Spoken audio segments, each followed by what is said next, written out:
Hello and welcome to She Leads Collective podcast. I'm Mary Gregory and I'm so glad you're here. This podcast is a space for honest conversations about what it really means to lead as a woman today and how we can all show up with more courage, care and clarity. You'll hear from inspiring women, powerful allies and bold truth tellers who are changing the game, not by playing tougher, but by leading smarter, softer and stronger. Hello and welcome to this week's episode of the She Leads Collective podcast. My question for today: what would change if you gave yourself full permission, not just to lead, but to speak with courage, clarity and intention?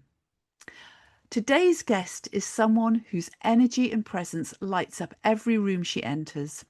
Ronke Kokoruwe began her career as a lawyer, but her path has taken her far beyond the courtroom. Now an accomplished coach, speaker and TEDx license holder, Ronke empowers women to show up fully and speak up powerfully, especially in environments where their voices have historically been underrepresented. Whether you dread public speaking, as many of us do, struggle to own your voice in high-stake meetings, or feel like confidence always seems to be just out of reach, I hope that this conversation will resonate deeply with you. What I love about Ronke's philosophy is that it's rooted in joy, in intention and in permission. Permission to take up space, to speak with authenticity and to align how you lead with how you communicate. I'm really looking forward to exploring and exchanging ideas on the myths of confidence, the emotional work behind powerful presence, and what it means to truly lead from the inside out. Ronke, a very warm welcome to you. Oh, thank you, Mary. I am so delighted to be here with you. Thanks so much for inviting me. Oh, it's my absolute pleasure. And I'm so happy to have you here and grateful that you've given up the time. So we are going to kick off really, first of all, by exploring your career and your journey through law and being a lawyer. So you started out as a lawyer. What actually drew you into the legal profession originally? Such a great question. And I often talk about starting right from the beginning. So I'm delighted that we can start from that place. So I grew up in Nigeria. Both my parents are lawyers. And so from a very young age, I felt called really by the subjects that I loved, by the strutting around in my mother's wig and gown as a young girl, and really just by a desire to use my voice, I suppose. I didn't know that that was the language then, but there was something that I was drawn to about using my voice, whether that was in singing or in different spaces like that, that made me feel like the law was a really strong option for me. And that was all I knew, that was all I expected to become. That was the path, that was the dream. Yes. And how was it actually being a lawyer as a woman? Because it's a dominated profession, male dominated profession. It is. Although many more women lawyers are around nowadays, it's still pretty male dominated. So what was it like sort of creating your path in that profession? Yes, so thankfully, as you mentioned, the tide is changing and we are grateful for that. I remember actually when I was studying for my undergraduates, a wonderful lecturer said to me, she said, Ronke, the truth is that you are going to have to work twice as hard because you are a woman and you are a Black woman. And she said it from a place of genuine kindness. She was really seeking to set me up for success. And I'm grateful that she said that because I was pretty new in the UK. I'd come from Nigeria as a 17-year-old to pursue this path and this degree.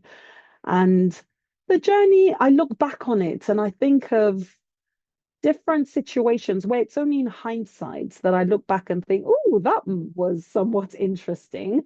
Um, but I must admit that I had some really solid bosses. I had managers who were very supportive.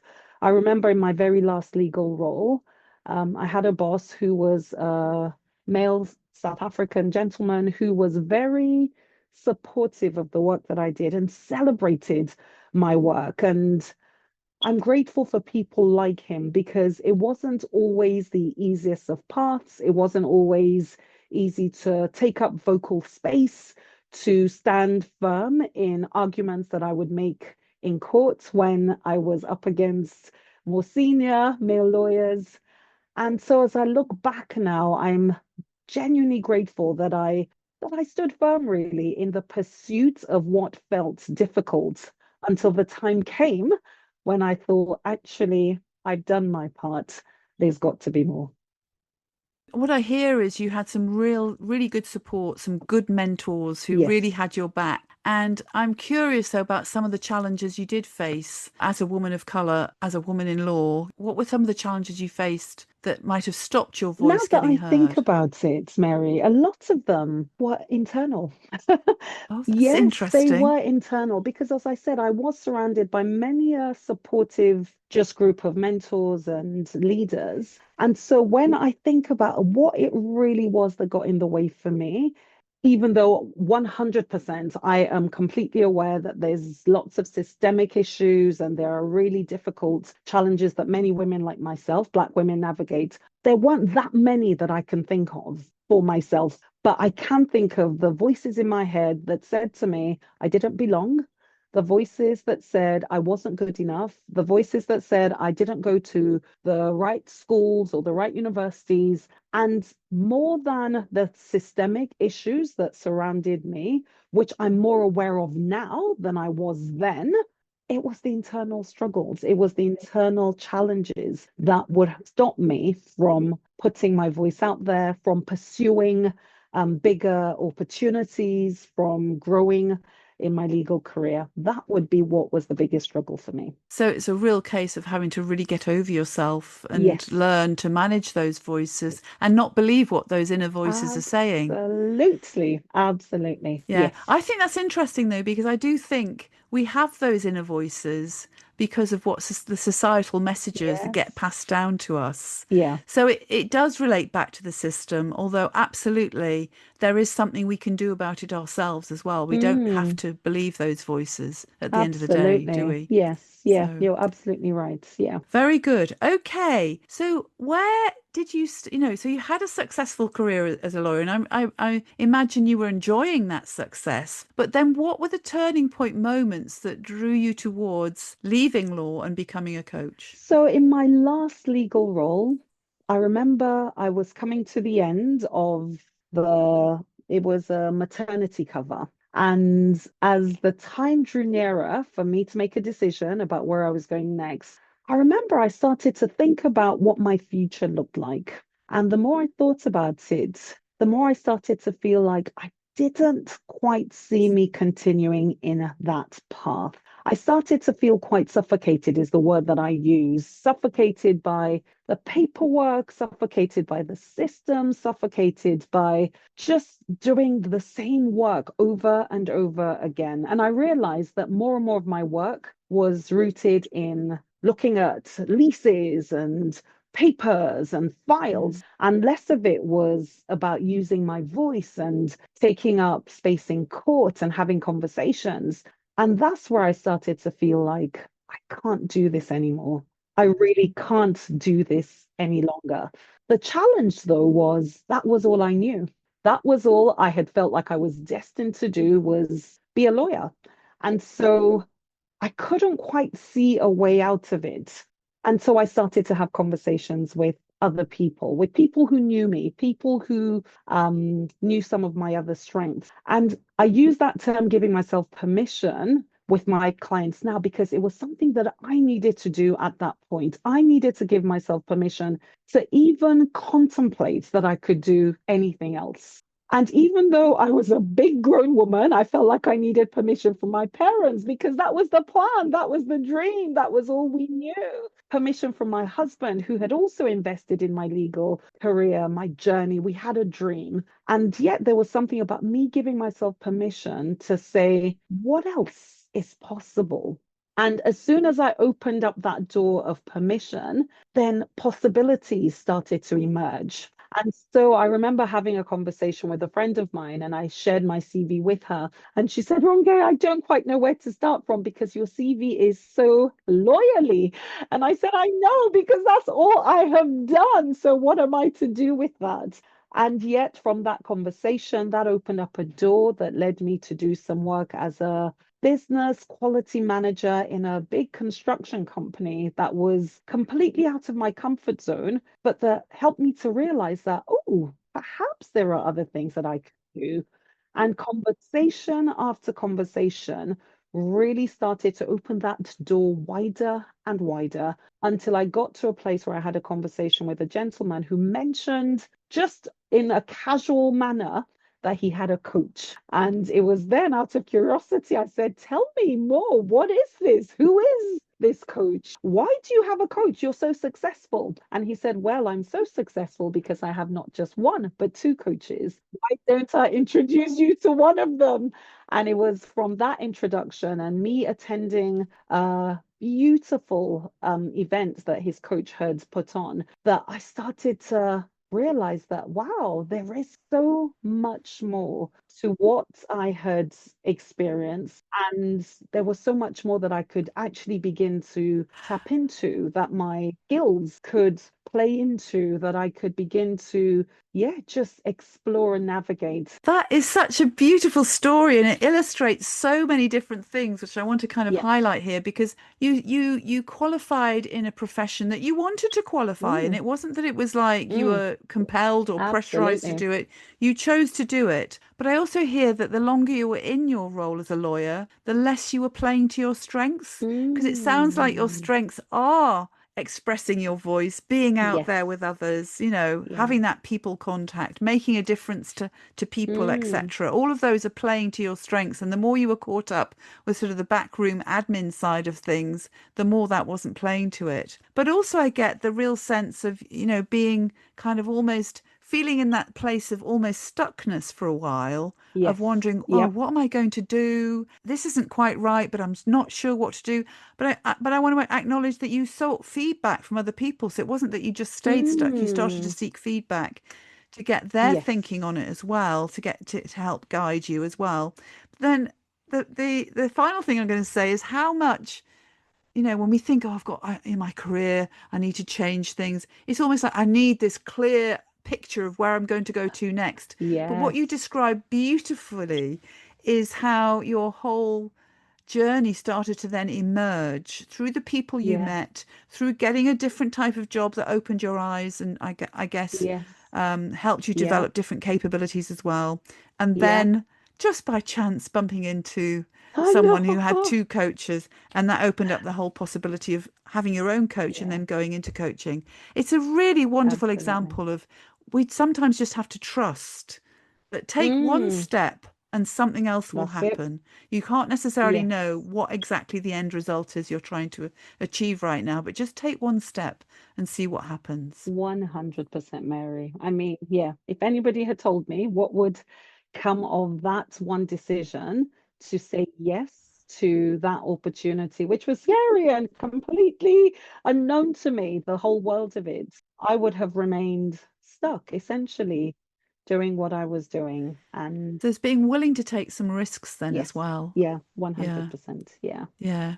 And I am assuming that your family and your husband, giving yourself permission, I think is really Mm, mm. powerful, but that you had the support behind you. Yes, I did. I mean, my parents, they are old school, so to speak. And my father's journey ended last year, but I remember a conversation, one of the last conversations we had, and he did say, "Oh, I did wish that you would continue your legal path." However, he became like the greatest champion of the work that I do. And when I got my first coaching opportunity in a law firm, he was the first person who I could think of sharing that with. I'm like, I'm back in the law. I'm back in the law, not as a lawyer, but as a coach. And so he celebrated, as well as my husband and my mum. They have they have celebrated my journey. And without their support and their encouragement, I don't know that I would have got as far as I have. So I'm deeply grateful for, yeah, what were difficult conversations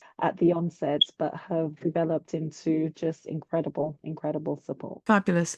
So you trained as a coach and you are now an established coach. And you talk a lot about helping women speak with intention. What does that actually mean in practice? Yeah. And why do you think it matters so much, especially in male-dominated spaces? Oh my goodness, how much time do we have for this? Yes, I'll just share some nuggets. I mean, I noticed that for so many women, we would be in rooms with accomplished men as well, very accomplished women. And what I noticed was that every time there was an opportunity for female voices to emerge, it was almost like the women melted into the wallpaper, is the best way that I often describe it. And having conversations with woman after woman, what I noticed was that many were waiting for the confidence to emerge before they put their voices in the room. And I remember very specifically being at one event where we were all expected to speak. And every time this one specific woman, once it got closer and closer to her turn, she'll get herself into such a place of panic that she wouldn't really be able to articulate herself properly because she didn't feel confident enough. And so I started to notice that actually too many women, and including myself at times, were waiting for this feeling of confidence to emerge that would enable them to actually put their voices in the rooms, to take up vocal space. And I started to ask myself, what if confidence is actually not the thing that is needed? What if we actually started from a place of intention? And this came about because during the time of the George Floyd situation, there were lots of voices emerging from all sorts of different places. And I remember my son asking me, he said, "What are you saying about it? Mum, what are you saying?" And I remember in that time that I wasn't 100% sure what it was that I wanted my message to be. And it was from that conversation that after taking some time to pause and to think about it, I thought, what's my intention? What is the intention of what it is that I want to say in the midst of all the noise and all of the voices? And that's when that speak from a place of intention came to me, because I brought together different voices and brought them together into a room, and I called it finding your voice in the midst of the mayhem. And I remember just asking people, what's the intention of what you're saying? I know that there is something that you're trying to say. What is your intention? And I tell you, Mary, once I started to ask myself that question, what is my intention, it changed the need to be confident. Because what I noticed was that once we started from that place of intention, it's opened up the door to at least put my voice into the room. And with that as a starting point, guess what emerged once I had taken that step to be intentional? The confidence that I was so desperately seeking, that I noticed so many women were seeking, that confidence emerged. But intention was the starting point. And so I remember going for a run once, and this acronym came to mind: to wait. Yes. WAIT. Why am I talking? And I thought, what if every woman, before they stepped into a room, asked themselves that question? Why am I talking? And I was so excited, and I thought it was my acronym. In fact, it was. It came to me while I was running, and I came and I searched for it on the internet, and I saw it was already there. And I thought, I used it in my coach training actually to so stop me funny. talking, actually, to encourage me to listen Yes. and stop talking and get my clients to talk rather than me. So that's where I learned it. But what I'm hearing, you're using it in a different Mm. context.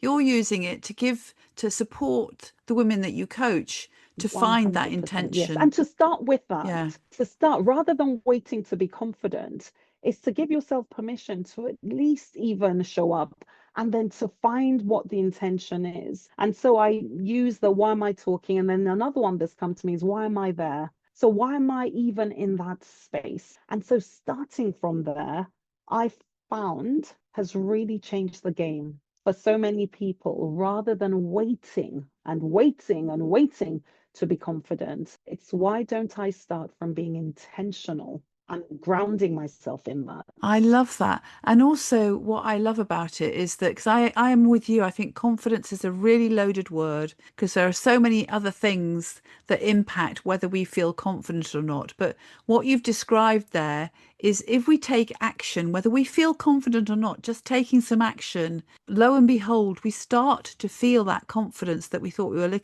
missing just by taking some action. So really, really great illustration of that. Yes, and I often think of it as shifting from freeze to flow. So rather than being frozen, you move from that place of freeze to flow, from hesitation to, as you just said, action. And that's what intention does. Yes. And it doesn't have to be a massive action. It can be a small action, but by taking the action, that then helps you feel better in yourself and gives you that sense of confidence, which is absolutely a loaded word. And while we're on the subject of it, then, because we both have an interest in common, because I run a workshop called Exploding the Confidence Myth or Myths, you actually talk about the myth of confidence. So I'd love to unpack with you what you see as the myth of confidence. Yes, so it very much ties in with what I've already been talking about. And I often like to think about it as what I found is that when we focus solely on being confident, it actually amplifies the pressure. So it's rather than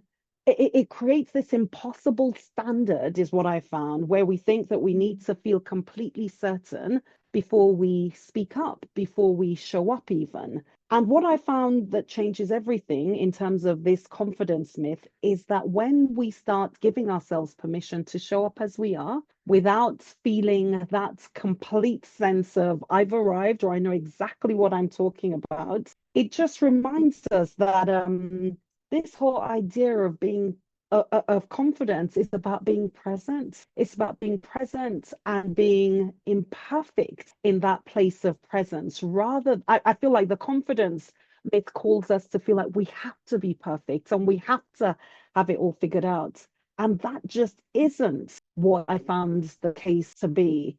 And so it's about showing up just as we are, but giving ourselves that permission to show up anyway and trusting that whatever that confidence piece looks like, it will emerge when it needs to. Because again, I found that we think that this is what confidence looks like. We arrive in that place and we still don't feel confident. And so we feel like we've got to chase after something else to make us feel more confident. And so it's this constant chasing after, and the presence piece around showing up just as we are and trusting that when we show up like that, we are a gift to whoever we get to speak to, whoever we're showing up with. I've just found that to be incredibly powerful. Incredibly powerful, and I totally concur. I think we probably are agreeing madly here because I think I might use different language to you, but absolutely the whole thing about you look at someone who's making a presentation or a woman leader or whoever it is, and you think, oh, they're so confident.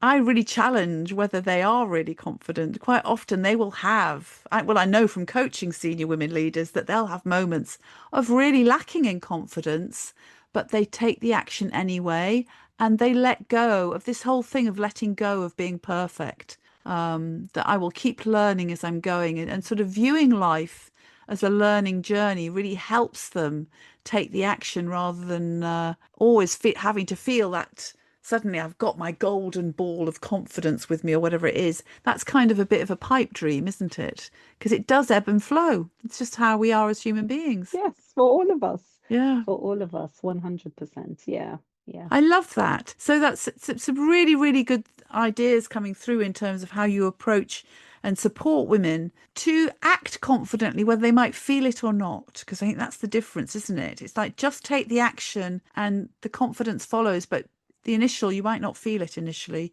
but just take the action. Yeah, and not from a fake it until you make it place. I'm really not into faking it. And I know that there's a lot of stuff out there that encourages women to fake it.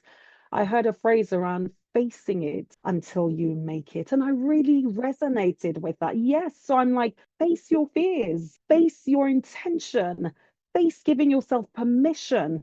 Start from there rather than pretending, faking it. No, show up with the vulnerability that I'm not quite there yet, but I am choosing to show up with presence. I'm choosing to put my voice out there. And I'm choosing to connect because connection is where the magic happens anyway. And so once that becomes the focal point rather than I'm going to just fake it changes everything. It really does. So face it, face whatever it is, get the support that you need. And it's actually much more energizing to be authentic and to be real about it. You've reminded me, I'm running a program at the moment, a women's leadership program, and we have women come on, senior leaders who've done the Mm, journey and mm, all that sort of stuff, and they share their story. And the woman guest that we had on recently actually started her presentation by saying, I have to confess, I'm feeling a little anxious starting this. And she was really vulnerable. But you know, that really engaged the audience. Everyone was absolutely with her. And she was so full of humanity in the way she spoke. She had everybody on her side as she went through and you know, that was totally authentic. So, you know, she shared her vulnerability and it made such a strong connection with the audience. It was so powerful. that's it. It's that power of connection, isn't it? Fantastic. So, I just want to ask you also, because you describe yourself as the Queen of Joy, which again resonates with me because I'm all about, I think we should be doing things that are joyful. You know, if something isn't joyful, question why are you doing it? Is this something you really should be doing now Mm, for yourself or for mm, anyone? mm. So tell me more about how joy works for you, how it connects to the presence and public speaking element of your work, particularly in high pressure environments, because I know my familiarity with high pressure environments is it can just get into do, and you can end up feeling like you're on the treadmill, which isn't Mm, joyful at mm, all. mm, So how do you introduce mm. that whole idea? Yeah. So for starters, I didn't give myself the title Queen of Joy. It's a friend of mine actually. Yes, we did some work together, and he introduced me once as the Queen of Joy, and I thought I like that. I will. You own that. Yes, because joy absolutely is one of my greatest values. And when I think back in terms of my decision to step away from the law, it was because it had stopped giving me joy. That's when I think about it, that's what it is. And so that's become a guiding principle for decisions that I make, a guiding principle in terms of how I want to show up. I want to have an impact in relation to meeting people and leaving them with a little bit more joy than they would otherwise have had. And I love an acronym, as I've mentioned, the WAIT. Joy is another one that I have turned into an acronym. And I feel like that gives us as individuals an opportunity to really own our own authentic joy. And so I've coined it just own yourself. Lovely. I know, right? I know. And what I have found is that joy, authentic, deep, powerful joy comes from me simply deciding to own myself, to own myself with all the magic that I bring into the world, to own myself with all the mess that I bring into the world, to own myself with all that I am, and to tap into that. And so laughter is a huge part of who I am, and I'm learning to laugh through seasons that are also difficult. Not laugh from a nonchalant or a irresponsible or frivolous, so to speak, place, but to learn to laugh at the days to come. To learn that I can laugh even in the midst of difficulties and challenges. And for me, that is all part of owning myself. So with my clients, Yes. them to again give themselves permission to have real joy by owning who they are and defining what that means in all the spaces that they inhabit, including those high pressure environments. Because the truth is, joy lightens the load. Yes. Joy lightens the Yes. spaces that we are in. It changes so much. Yeah, absolutely. And, you know, there's all this talk about, you know, as a leader, you have to have gravitas. But I actually am a believer that actually levitas is just as important. And I love Yes. that saying, angels can Yeah. fly because they take Yeah. themselves lightly. Yeah. Sometimes Yeah. Yeah. we can get so significant about things and oh gosh, it's all going to end and because if we're not doing so and so, what it's like lighten up. And what I love about what you said, Mary, is that when we don't take ourselves too seriously, then that gives space for us to own our mistakes and to be, I call it permission to be human, right? Just that acceptance that we are human. And so we won't be perfect. We won't always have the right answers. We won't always tick every box. We can take ourselves lightly. And that all helps to really strengthen that foundation of joy for me. And that is a real skill of leadership, actually, Mm, because particularly when you're in a high pressure environment, we're under so much pressure to deliver and hit yeah. targets and deadlines that we do start to get very serious and focused on that and forget Mm. actually the way to get there is to bring a bit of joy into it, because that'll probably get you there faster, actually. Fabulous, fabulous. Really, I'm loving this conversation. I hope our listeners are too. So this is actually, I'm experiencing this as a very joyful conversation. Oh, So good. you're definitely you're living your value of joy Oh, here today. glad So to thank you hear. for that. So the other thing you talk about then, and is something else I also firmly believe in, which is that the work that we do, I mean, I firmly believe that leadership starts with the work that we do on the inside. And you talk about communication from the inside out. So can you share an example of what that looks like when someone transforms their inner story and it changes how they actually speak? So I remember when I first started coaching women around taking up vocal space and really just amplifying their voices. It was all around and this is how you stand, and this is what you say, and it was very much the external. And the more that I leaned into the work for myself, and the more women who I had coaching conversations with, I realized that that is actually only the tip of the iceberg. That's only the surface, because the magic happens underneath all of that. It happens before you enter the rooms, it happens before you open your mouth. That whole premise, the idea that actually what goes on internally, the self awareness piece, the understanding where you self sabotage, the alignment with that whole idea of intention, what you want to say before you even step into a space, I realized that that is so transformational. And so I trained as a positive intelligence coach. And for me, I love that because it gave me language around Mm. just what really gets in the way of women taking up space. Where do we self sabotage? And so it was beginning to identify language around understanding the voice of the judge, the voice of the controller, the Mm. voice of the pleaser, the voice of the victim, and understanding that when you are able to shine a light on them, I say you've got to name Mm. them to tame them, right?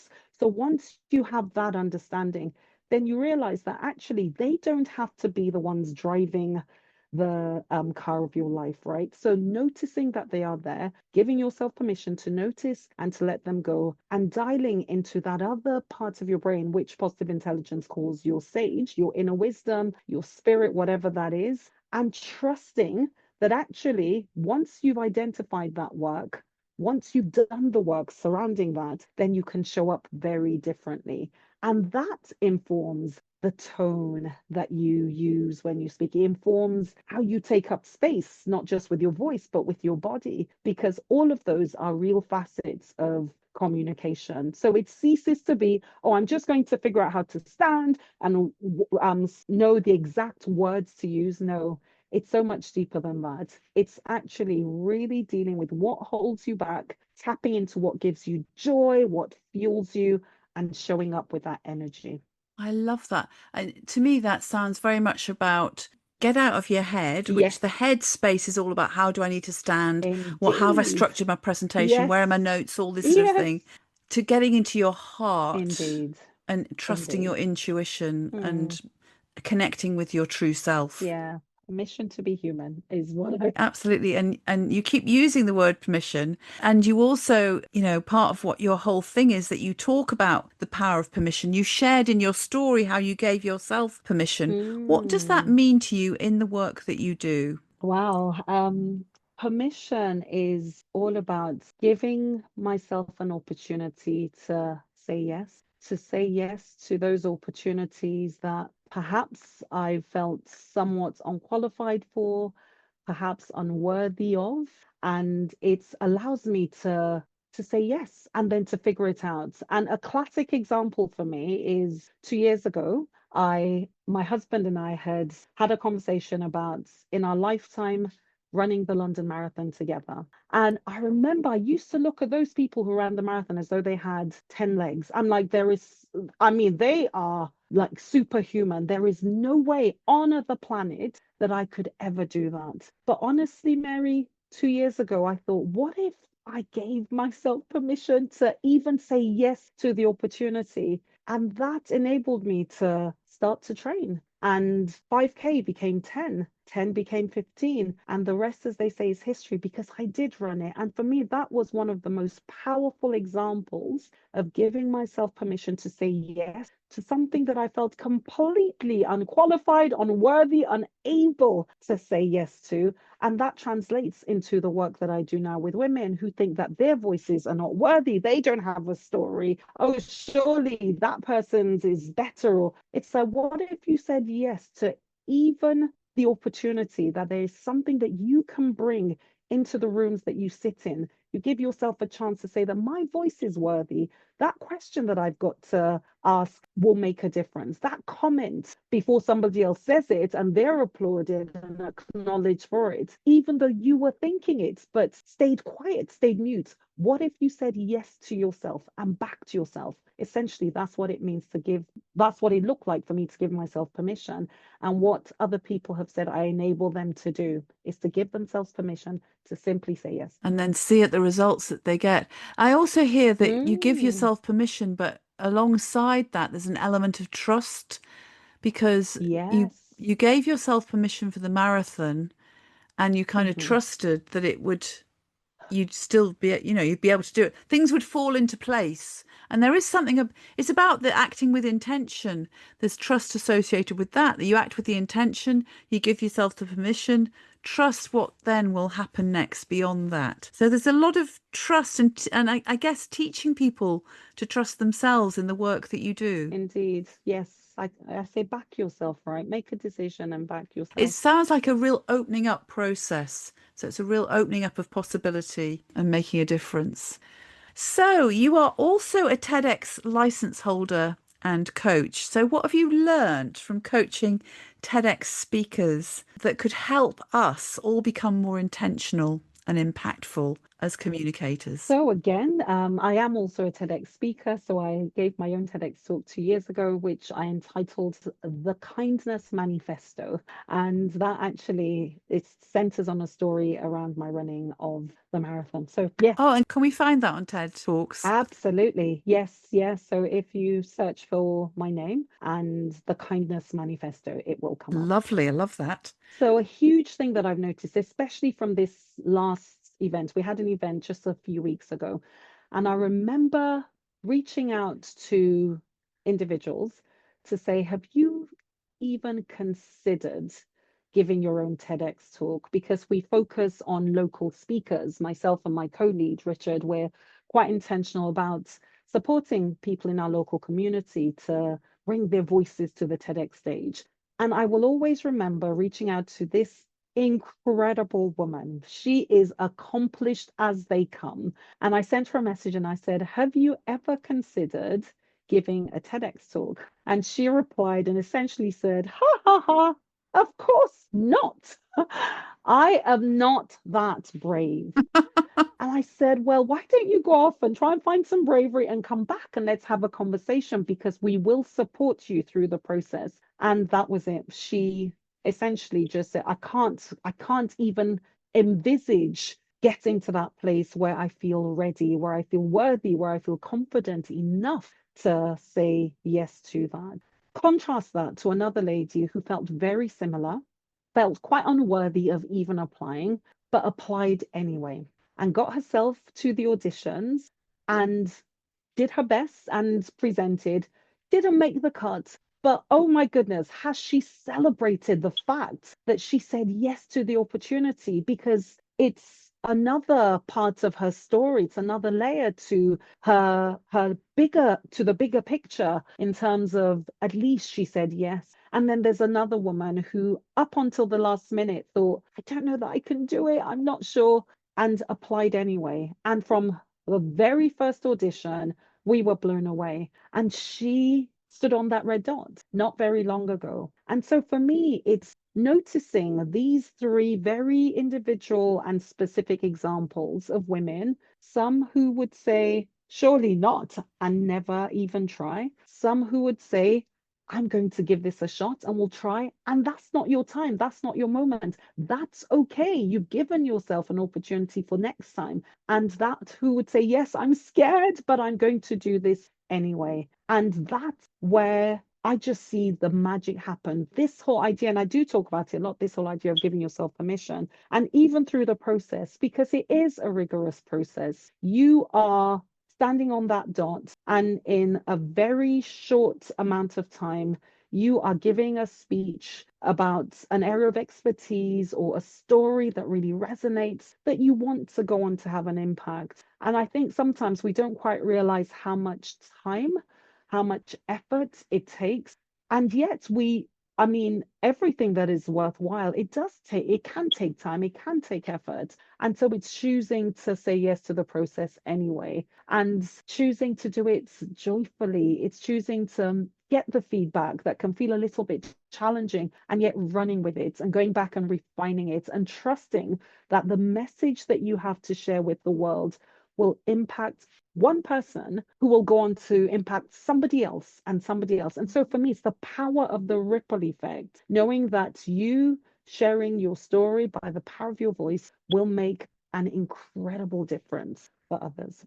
Absolutely. You never know who you might touch. Yes. So, what are the things though about presenting? And as your, I think your first person was rather nervous about being a TEDx speaker. No, presentations are often considered one of the most stressful life events that there are. I think they come up quite high, along with death and divorce and house moving. So, how do you help your coachees manage their nerves when it comes to making a presentation? So it goes back to something we've already talked about. It goes back to starting with your intention. So reminding them, what is the purpose of you taking up space, whether it's from a TEDx start, whether it's from a different platform, whether it's even in a meeting or a one-to-one conversation. What is your intention? What do you want people to walk away thinking of, feeling? What is it that you want to feel by the end of this conversation? And using that as a powerful grounding tool. I also am a huge believer in connecting with the power of your breath. I say that it is a God-given gift. You don't have to stand in a queue for it. You don't have to seek anybody's permission to get it. It's a gift. And so learning how to ground yourself, settle your nerves, acknowledge that they're there, but spend time really just inhaling joy, inhaling passion, inhaling power, and exhaling fear, exhaling doubt, exhaling anxiety, and learning how to do that day after day after day, I found to be really powerful. I'm also a huge believer in journaling. So I journal about what I'm feeling as a way to release it. I journal about the impact that I want to have. I journal about the vision that I have. And that leads me powerfully to the third thing, which is visualization. So before I stand on a stage, I have seen myself.